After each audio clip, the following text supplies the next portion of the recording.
فلا مضل له ومن يضلله فلا هادي له أشهد أن لا إله إلا الله وحده لا شريك له وأشهد أن محمدا عبده ورسوله الذي لا نبي بعده أما بعد قال الله تعالى في كتابه الكريم أعوذ بالله من الشيطان الرجيم بسم الله الرحمن الرحيم يا أيها الذين آمنوا إن تنصروا الله ينصركم ويثبت أقدامكم وقال النبي صلى الله عليه وسلم عن أبي هريرة رضي الله عنه قال قال رسول الله صلى الله عليه وسلم جاهدوا إيمانكم إلى يا رسول الله وكيف نجاهد إيمانكم قال أكثروا من قول لا إله إلا الله. Alhamdulillah, puji dan syukur kita sama-sama panjatkan kepada Allah Subhanahu wa taala. Lagi dan lagi kita bersyukur kepada Allah Subhanahu wa taala karena Allah Subhanahu wa taala telah memudahkan langkah kaki kita dari rumah kita menuju rumahnya Allah. Kita datang ke sini itu masjidnya adalah rumahnya Allah. Barang siapa yang datang ke masjid, ke rumahnya Allah, maka sungguh dia telah menjadi tamunya Allah. Dan barang siapa yang menjadi tamunya Allah, maka sungguh dia pasti akan dimuliakan oleh Allah Subhanahu wa taala. Semoga kita semua yang ada di sini dimuliakan oleh Allah Subhanahu wa taala. Amin ya Allah. Tuhan-tuhan yang dimuliakan Allah Subhanahu wa taala, sungguh beruntung orang-orang yang hadir dalam satu majelis yang selalu mengingat Allah, majelis yang selalu membicarakan kebesaran Allah, majelis yang selalu mengagung-agungkan Allah. Rasulullah sallallahu alaihi wasallam pernah bersabda, An Anas radhiyallahu anhu qala, Ana Rasulullah sallallahu alaihi wasallam idza marartu bi riyadil jannah farta'u. Wahai sahabat-sahabatku, kata Rasul, andai kata kalian melewati taman-taman surga di dunia ini, maka nikmati kemewahan taman surga. Maka para sahabat bertanya, wa mariyadul jannah ya Rasulullah, di manakah taman-taman surga di dunia ini ya Rasulullah? Maka Rasul katakan, di mana orang-orang berkumpul di suatu tempat dalam satu majelis, mengingat Allah, membicarakan kebesaran Allah, mengagung-agungkan Allah, itu adalah taman-taman surga di dunia. Sekarang tuan-tuan, kita berada dalam majelis yang disebutkan. Semoga kita nanti berada di taman surga yang hakiki di akhirat nanti. Amin ya Allah ya Rabbal alamin.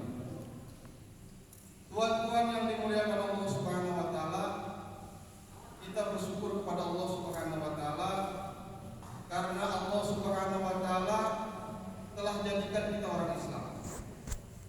Orang Islam itu orang-orang yang mengikuti jalannya nabi-nabinya Allah Subhanahu wa taala. Orang Islam ini adalah orang-orang yang mengikuti jejaknya baginda Rasulullah sallallahu alaihi wasallam. Barang siapa yang mengikuti jejaknya nabi-nabi, barang siapa yang mengikuti jejaknya baginda Rasulullah sallallahu alaihi wasallam, maka dia pasti akan mengenal Allah Subhanahu wa taala. Kalau orang Islam mengenal Allah Subhanahu wa taala, maka pasti dia akan dekat dengan Allah Subhanahu wa taala.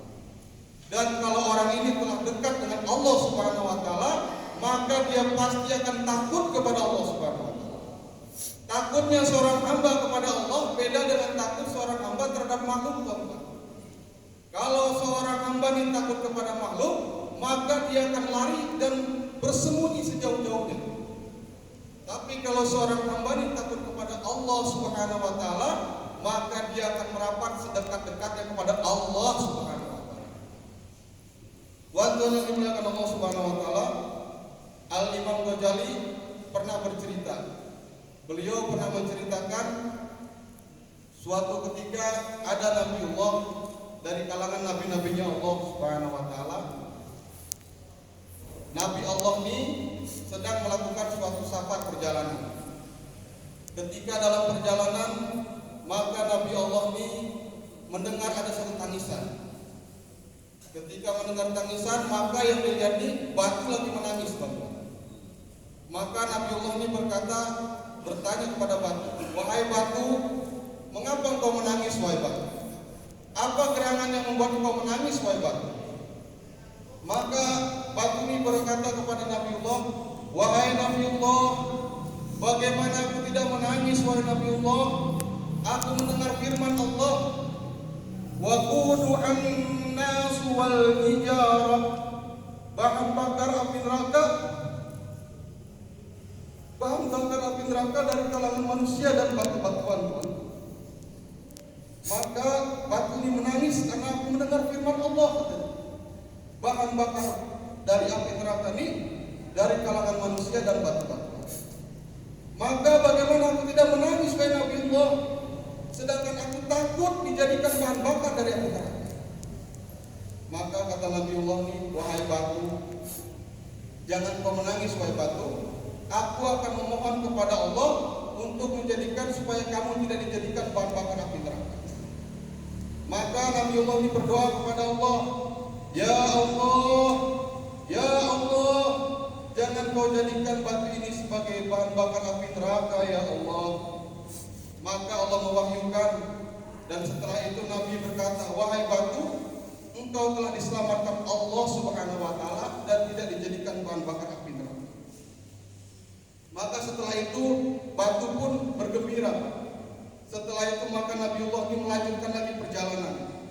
Ketika setelah mengelilingi perjalanan, maka melewati lagi jalan situ. Setelah melewati jalan situ, maka Nabiullah ini mendengar lagi ada tangisan, bahkan tangisan yang lebih keras lagi. Maka dilihat lagi, ternyata batu tadi menangis lagi, tuan-tuan. Maka Nabiullah ini bertanya lagi, "Wahai batu, apa lagi yang membuat engkau menangis, wahai batu? Bukankah Allah telah menyelamatkanmu dan tidak masukkanmu sebagai bahan bakar api neraka, wahai batu?" Maka kata batu, "Wahai Nabiullah, tangisanku hari ini dan tangisanku kemarin itu berbeda. Kalau kemarin aku takut kepada Allah untuk dijadikan bahan bakar api neraka, sekarang aku menangis karena bersyukur kepada Allah aku dibebaskan dari api neraka." Maka tuan-tuan yang dimuliakan Allah Subhanahu wa taala, dua perkara ini harus ada dalam hati kita. Harus ada rasa takut, rasa bersyukur kepada Allah Subhanahu wa taala. Kalau dua perkara ini ada dalam diri kita, maka kita akan mudah menjalankan setiap perintah Allah Subhanahu wa taala. Akan senang mendengar fadilah-fadilah tentang beramal. Maka apabila dua perkara ini tidak ada dalam diri kita, maka fadilah-fadilah yang kita dengar pun tidak akan terkesan. Kita akan malas beramal, kita malas berdakwah, kita malas mengajak orang taat kepada Allah, dan maka hati kita pun akan sekeras batu. Nauzubillah. Tuan-tuan yang dimuliakan Allah Subhanahu wa taala, sesungguhnya perkara yang terpenting dalam kehidupan manusia ini adalah perkara iman, perkara mengenal Allah Subhanahu wa taala. Iman ini lebih penting daripada harta benda. Iman ini lebih penting daripada jabatan. Bahkan iman ini lebih penting daripada apapun yang terkena sinar matahari di dunia ini. Apabila ada seorang hamba meninggal dunia, selama di dunia tidak punya harta, maka Allah Subhanahu wa taala tidak akan marah. Apabila ada seorang hamba meninggal dunia, selama di dunia tidak punya jabatan apapun, maka Allah pun tidak akan marah. Tapi kalau seorang hamba meninggal dunia tidak membawa iman, maka Allah akan murka semurka-murkanya. Inilah pentingnya iman dalam diri kita. Iman ini lebih penting daripada apapun. Apabila ada seorang hamba yang miskin, bahkan berpenyakitan, tidak rupawan, tinggal di suatu kampung yang lebih dalam, tapi kalau ada iman di dalam dirinya, maka dia sungguh mulia dalam pandangan Allah Subhanahu wa taala. Tapi apabila ada seorang raja yang kaya raya, yang penuh dengan kemewahan, tapi kalau tidak ada iman di dalam dirinya, maka seorang raja ini sungguh hina dalam pandangan Allah Subhanahu wa taala. Satu orang manusia yang tinggal di suatu kampung, seorang miskin, bahkan berpenyakitan, kalau ada iman sedikit dalam dirinya, maka sungguh dia telah mulia daripada 1000 raja yang kafir di dunia ini. Inilah pentingnya iman dalam diri kita. Iman ini sangat penting sekali. Bahkan Allah memberikan hadiah bagi orang yang memiliki iman sebesar biji zarah saja. dibalas dengan surga yang luasnya 10 kali dunia ini. Satu dunia pun kita belum pernah mengelilinginya, apalagi diberikan 10 dunia ini. Bahkan diberikan beserta isi-isinya, Tuhan. Isi-isinya termasuk bidadari, buah-buahan yang nikmat, Tuhan. Coba Tuhan bayangkan di dunia ini, kalau ada wanita yang paling cantik di dunia ini, Tuhan melihat pasti akan sampai melihat muter kepala kita. Kalau kita lihat, wah cantik, masya Allah, muter kepala kita. Itu wanita baru diciptakan dari tanah, Tuhan. Apalagi bidadari yang Allah ciptakan dari permata dan berlian. Bagaimana cantiknya Tuhan. Coba Tuhan bayangkan, masya Allah. Inilah Tuhan dimuliakan Allah Subhanahu Wa Taala. Jadi Allah berikan bagi orang beriman ini tidak main-main, Tuhan. Hadiahnya pun besar sekali. Maka daripada itu pentingnya di perkara iman. Dapat iman itu penting, tapi ada yang lebih penting lagi, bagaimana memelihara iman. Maka ulama dakwah kita katakan, untuk memelihara daripada iman ini, maka kita perlu membicarakan kebesaran Allah. Di mana saja, kapan saja, dengan siapa saja, bicarakan kebesaran Allah. Warabbaka fakabir, agungkan Allah, besarkan Allah. Maka Tuhan, apabila ada orang mengatakan si fulan bin fulan orang kaya, tidak, Tuhan. Yang kaya itu hanya Allah Subhanahu Wa Taala. Allah yang memberikan kekayaan kepada si fulan. Allah ambil kekayaannya, maka dia pun akan jadi miskin. Allah kuasa, makhluk tak kuasa. La ilaha illallah. Dalam pandangan orang beriman ini, orang kaya itu tidak hebat, Pak. Dalam pandangan orang beriman, raja-raja tidak lagi berkuasa. Yang hebat, yang berkuasa itu hanya Allah Subhanahu Wa Taala. Dunia kecil, Allah yang besar. La ilaha illallah. Tuhan-tuhan yang dimuliakan Allah Subhanahu Wa Taala, itulah pentingnya iman dalam diri kita. Kalau iman telah tertanam dalam diri kita, maka Allah pun akan muliakan kita. Allah pun akan senang kepada kita. Maka Allah pun berjanji bagi orang-orang yang beriman, barang siapa yang menolong agama Allah, maka pasti Allah pun akan menolongnya. Tuhan-tuhan yang dimuliakan Allah Subhanahu Wa Taala, kita bersyukur, Pak, telah Allah jadikan umat Nabi Muhammad SAW. Umat Nabi Muhammad adalah umat yang dibangga-banggakan oleh Allah Subhanahu Wa Taala. Umat Nabi Muhammad adalah umat yang diceritakan dalam kitab Zabur, dalam kitab Taurat, dalam kitab Injil. The best of umat yang terbaik. Kuntum khairum umat yang terbaik. Bahkan para nabi pun menginginkan menjadi umat yang terbaik. Nabi Ibrahim pernah berdoa, ya Allah, jadikan aku umat Nabi Muhammad SAW. Nabi Musa alaihissalam pernah berdoa, ya Allah, jadikan aku umat Nabi Muhammad SAW. Bahkan Nabi Isa pun pernah berdoa, ya Allah, jadikan aku umat Nabi Muhammad SAW. Maka suatu hari nanti ada satu doa yang Allah kabul, yaitu doanya Nabi Isa alaihissalam. Sebelum menjelang hari kiamat, Nabi Isa akan diturunkan ke muka bumi ini. Itu pun bukan sebagai nabi, Pak, tapi sebagai umat baginda Rasulullah SAW. Kita, Pak, belum pernah berdoa, belum pernah memohon, tapi Allah jadikan umat Nabi Muhammad SAW. Betapa beruntungnya kita, Tuhan-Tuhan. Betapa beruntungnya kita, masya Allah. Inilah daripada keutamaan umat Nabi Muhammad SAW. Maka daripada itu, Tuhan-Tuhan yang dimuliakan Allah Subhanahu Wa Taala, kenapa kita ini dijadikan umat terbaik?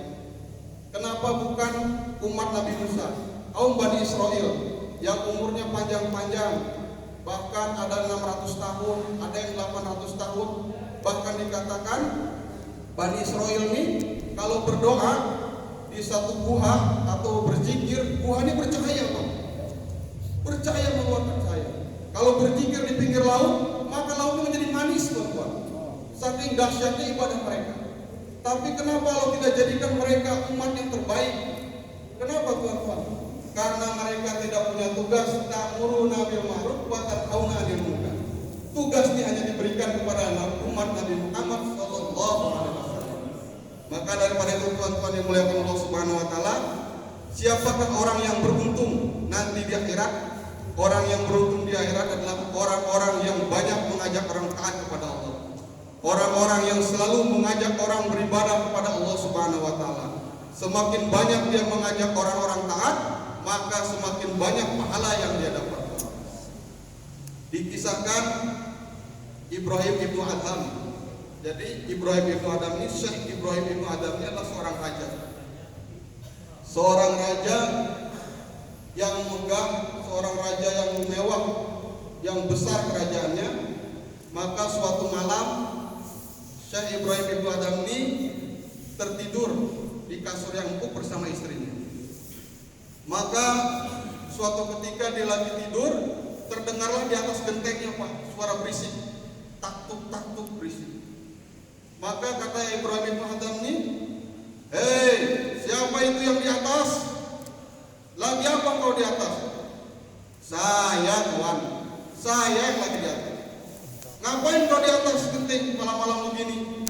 "Saya lagi mencari unta saya yang hilang Pak." "Wah, dasar bodoh kamu, dasar tolol kamu. Mana ada unta di atas genteng?" "Betul Tuan, saya emang bodoh, saya emang tolol Tuan. Tapi Tuan lebih bodoh. Kenapa? Mana ada orang mencari Allah, ingin mendapatkan Allah, di kasur yang empuk tidur bersama istrinya." Maka daripada itu Ibrahim ibnu Adham ini langsung meninggalkan istananya Pak. Dia pergi meninggalkan istananya. Ketika dalam perjalanan 1 mil, dia sholat sampai 1000 rakaat. 1 mil kemudian dia sholat 1000 rakaat, bahkan puasa di pagi harinya.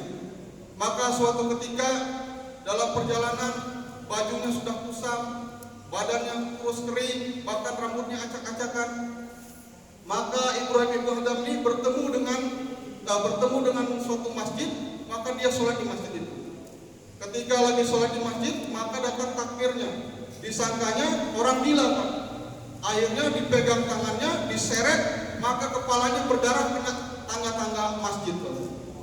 Ketika berdarah, maka Ibrahim ibnu Adham ini katakan, "Ya Allah, andai kata tangga ini ada 1000 tangga hingga kepalaku terbentur-bentur sampai berdarah-darah, aku ridho ya Allah, karena ini nikmat di jalan-Mu." Masya Allah. Ketika dalam perjalanan, maka sampailah ke kota Mekah. Di kota Mekah, Syekh Ibrahim ibnu Adham ini untuk cari makan dia mencari kayu. Dia tukarkan kayu dengan makanan, maka dia dapat makanan. Ternyata ketika dia sedang meninggalkan istananya, istrinya ternyata sedang hamil. Maka pada saat itu lahirlah seorang anak laki-laki yang lambat laun menjadi besar. Lalu seorang anak ini bertanya kepada ibunya, "Wahai ibuku, kemanakah ayahku? Selama ini aku tidak pernah melihat ayahku, wahai ibuku. Kemana ayahku, wahai ibuku?" Maka kata ibunya, "Wahai anakku, ayahmu sekarang berada di kota Mekah. Kalau engkau ingin berjumpa dengannya, maka berangkatlah haji kau ke kota Mekah." Maka seorang anak ini menjadi seorang raja, lalu dia berangkat ke Mekah beserta rombongannya, pasukannya, dia berangkat haji ke Mekah. Ketika sampai di Mekah, dia melihat ada orang yang bernama Syekh Ibrahim ibnu Adham. Maka langsung dipeluk orang ini. Ketika dipeluk, maka kata orang ini, "Wahai pemuda, siapakah engkau?" "Aku anakmu, wahai ayah. Aku anakmu." Maka kata Ibrahim ibnu Adham ini, "Wahai nak, apa agamamu?" "Islam ya." "Wahai nak, apakah kau bisa baca Quran?" "Bisa ya." Maka dipeluklah anak ini. Ketika sedang berbicara di pertengahan pembicaraan, maka terdengar lagi suara Pak. Ada lagi suara yang mengatakan, "Wahai Ibrahim ibnu Adham, apakah engkau telah menemukan anakmu? Setelah engkau menemukan anakmu, apakah cintamu telah berkurang kepada Allah? Apakah cintamu telah hilang kepada Allah?" Maka kata Syekh Ibrahim ibnu Adham ini, "Ya Allah, andai kata cintaku mengganggu, anakku ini mengganggu cintaku kepadamu, andai kata anakku ini mengurangi rasa cintaku kepadamu, ambil nyawanya ya Allah, ambil nyawanya ya Allah."